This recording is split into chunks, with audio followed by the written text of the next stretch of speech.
Hello, this is Sarah from the Woodland studio. Today we're going to paint this leaf.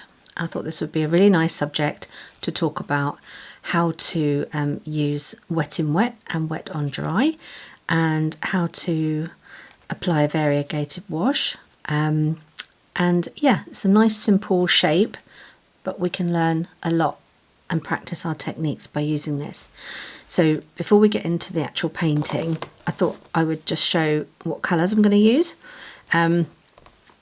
Lovely autumn colours. I've got some burnt sienna here, which is Winsor & Newton. This is professional. And I've got the Winsor & Newton burnt sienna, the Cotman edition, which is slightly cheaper. And then I've got burnt umber, which is the Winsor & Newton. This is the professional again. And I want to show you the difference in colours, because although those are both burnt sienna and Winsor & Newton, you'll see that the colours do vary between the different sort of series that you can buy. And I've also got a Daniel Smith here, which is Primatech, and this is granulating paint, so I thought we could have a little bit of a play with that as well today. And I've got a little bit on card here, but that's what it actually looks like. If you're looking for granulated paints, you need to get the one that says Primatech with Daniel Smith. As long as it says this, then that's going to be granulating.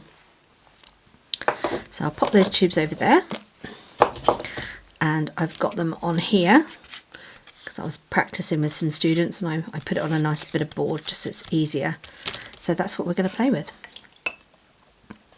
So this gorgeous leaf, I picked this up this morning while I was out walking, and it's got really lovely colours. We can really go to town with this. So let's just have a look at these colours first.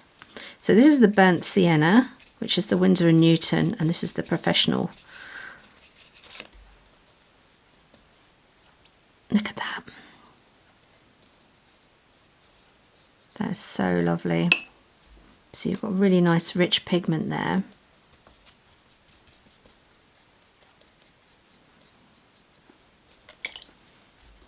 And then we've got burnt sienna, which again is Winsor & Newton, but this is the Cotman, so slightly cheaper.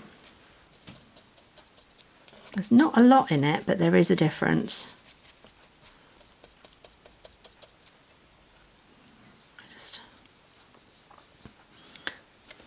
There you go. It's a very slight difference.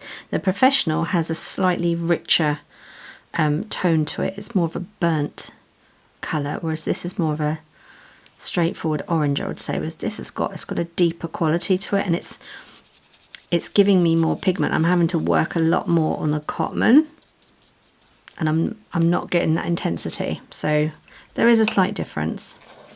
But if you hadn't seen the professional, you really wouldn't know the difference.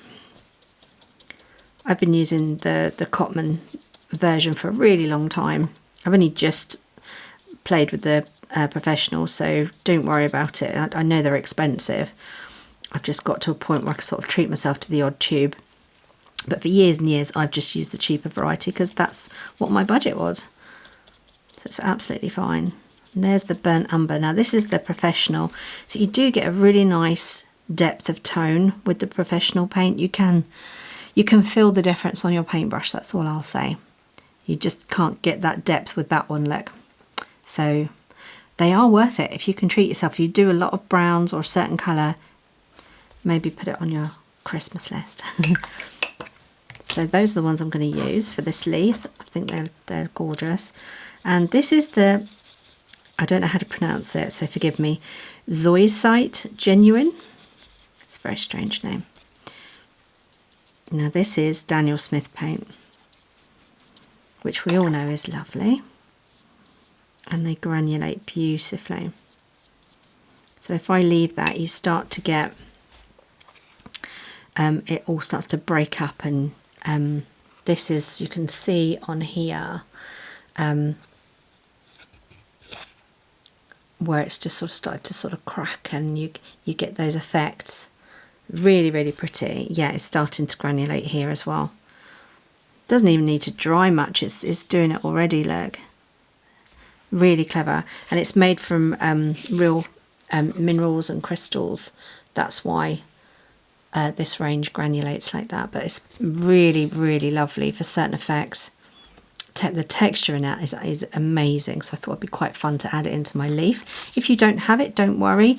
You can just use a lovely sap green or olive green, or mix a nice green with cadmium yellow and ultramarine blue. You can get some lovely tones. I think you can add a little bit of brown into that to get a more earthy tone. So absolutely fine to use whatever you have. But I thought it'd be quite good fun. I'm gonna break out the professional paints today and add a little bit of the Daniel Smith in as well. I think that just really does represent this leaf really nicely. I will do a full video on mixing autumnal colours. We could break everything down and mix everything together to create a lovely autumnal palette. I think that would be a really nice video to do, so we will do that. But for now, that's my little prep. I've got an idea of what I'm going to use. I'm also going to add in some cadmium yellow to this as well. Just plain cadmium yellow, because I want to do a variegated wash, which means I'm going to be using colours wet in wet and let them merge together. You see, that just goes beautifully into the brown there. And again, if I was to add some yellow, it's going to just mingle really nicely on the page, and you get all these lovely tones. Such a nice autumnal range of colours there. Okay, so let's get into our leaf painting. So to start with, you will need to get our leaf shape. So I'm just going to use a piece of tracing paper. If you have a light box, you can use that as well to help you see the leaf, but I'm just going to roughly do this by eye. Of course, you can improve your drawing skills by doing this freehand. But for something as quick as this, I am very happy just to go round with a piece of tracing paper. I'm probably going to wobble a bit anyway, so it's going to slightly change my leaf shape. There we go.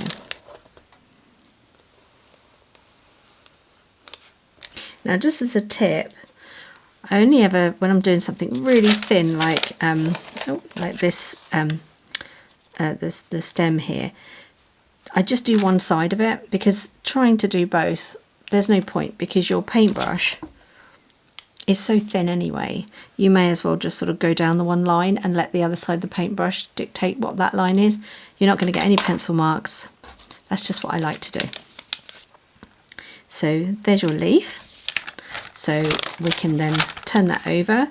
We can trace it over again if you want it to be a perfect representation of the leaf. I'm going to do that. I'm going to trace it over twice. So I'm just going to go over my lines, and then I'm going to flip and transfer it onto my paper. So we'll just do that.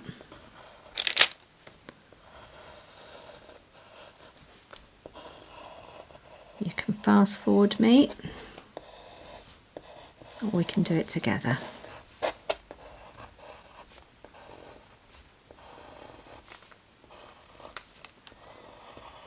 This is the relaxing bit. I find it's quite nice to do the tracing bit, because you're sort of introducing yourself to the subject and becoming familiar with the shape itself. So it's almost like a sort of a warm-up.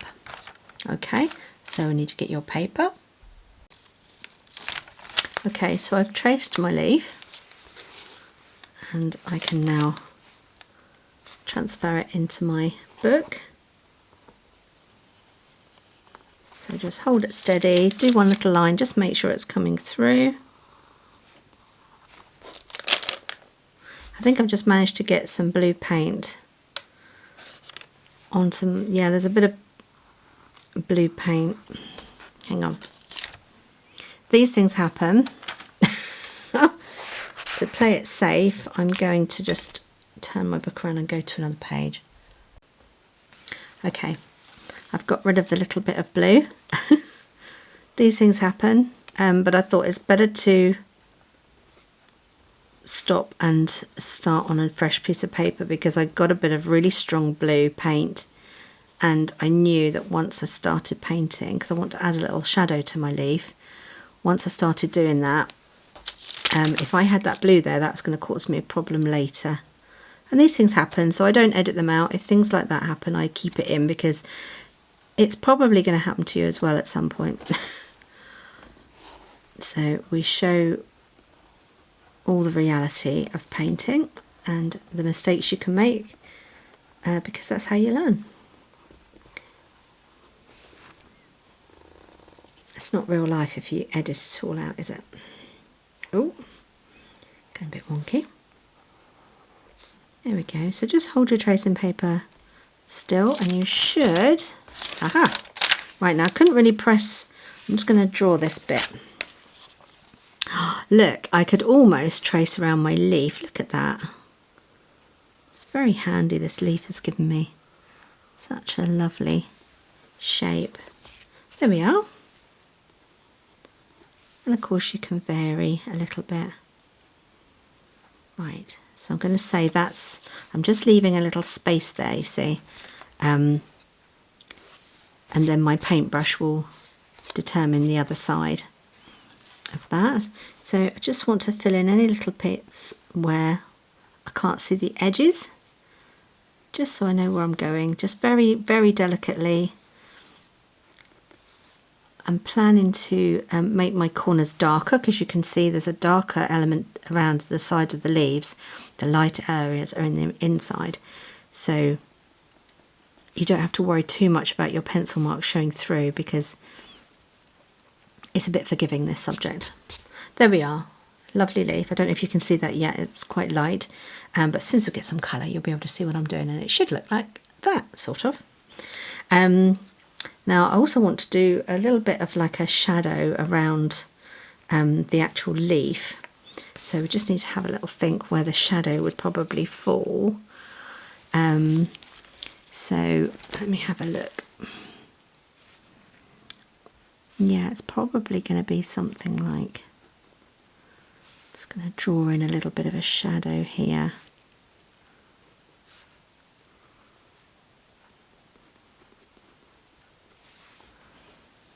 Going to help give us, this will be on the template for you, so don't worry. Just want to figure out a little bit where the shadow is going to be. Okay, so once you've got everything drawn in, we could also draw the veins in, so let's draw some veins in as well. What I'd like to do is use a little bit of masking tape on these, so you can sort of freehand. If you look at where the stalk is, sometimes you get the line coming directly meeting up, and other times it staggers. So this one stops here and this one starts here. So just if you observe little things like that, that helps you to draw things freehand in nature to give it a realistic look. So they're joining up, they're all joining up to this point. So I can send one right out there, and then we've got a couple going out there. That one joins up, this one's staggered, so it starts there. There we are. And a few little details from there. The same over here. That one goes straight towards the top over there. A few little staggered leaves. So if you've got some masking fluid, then we're going to use just a little bit on here where they're lighter.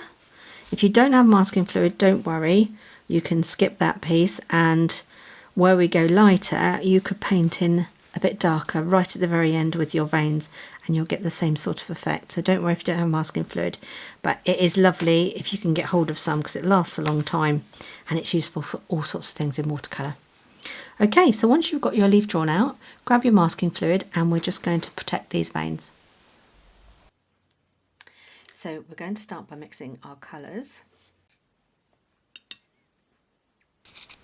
There we go. I'm using a nice flat brush, which is helping me to get that pigment in there. Got my colour in my water already. There we go. Now you can of course mix up some ultramarine blue. I'll take a little bit from my palette over here. I'll add it into this one. See, and then you've got your green. So I want to just have a play with this green because I haven't used it for a while. But you can easily just mix your own green like that with just ultramarine blue and cadmium yellow. Also want to just have some plain yellow that I can go into as well. I'll just put a little bit of that over here so I can pick that up. And the reason I'm mixing it all first is because we're going to be working on the leaf wet in wet, so we need to move quite quickly, and you don't want to stop and mix your paint, so always prepare your paints first and you know what you're going to be doing. Sorry about that noise. Mabel's decided to come in and start scratching her ears. Mabel, not now. That's a good girl. Okay, right, so we've got our colours mixed up. We'll put that to one side. I'm going to change my water, so I've got nice fresh water, and then we're going to go straight in and start the leaf.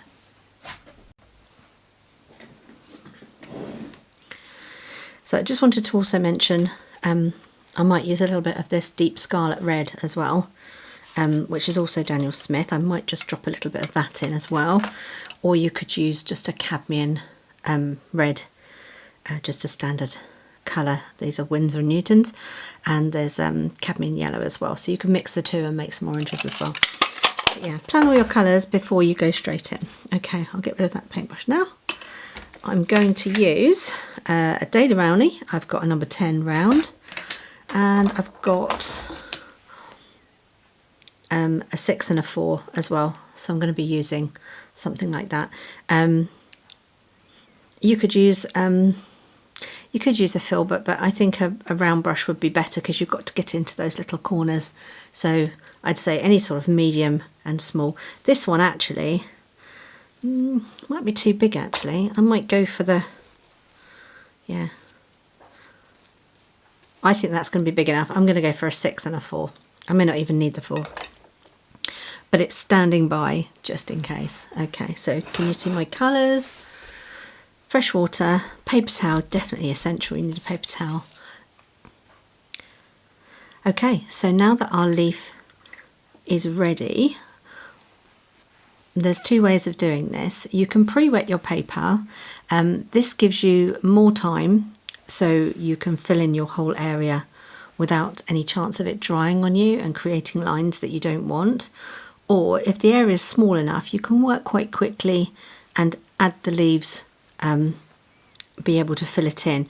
I would say we need to pre-wet because we've got quite a big area, and by the time we've done the bit over here, what was wet over here might be starting to dry on us. So because I've got a spare brush here, I'm going to keep this brush clean. I'm not going to put this in any paint, and I'll use this fresh water over here, and halfway through as we start to paint, if I notice this is getting dry, I can quickly just dampen this area so that I have the consistency of it moving and bleeding nicely together without getting a hard line somewhere in the middle. So we'll see how we go. I think we're probably going to need to do that because best will in the world, we don't want to rush, and I don't want you to feel rushed either. So if you can, have some spare water and a spare brush for that very purpose. I do that sometimes. Okay. So we're going to pre-wet across. Actually, I might as well use the big one, mightn't I, if I'm just going to wet it, because it'll get there quicker.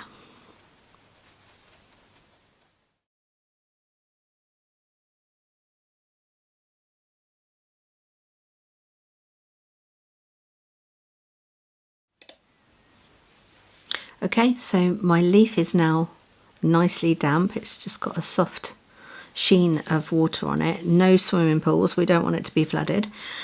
And then we just have to make a start. So pick up some of your colour and pick a corner to start working on. Now you can see, because of the dampness of the water, dampness of the page, rather, the pigment is going to travel slightly.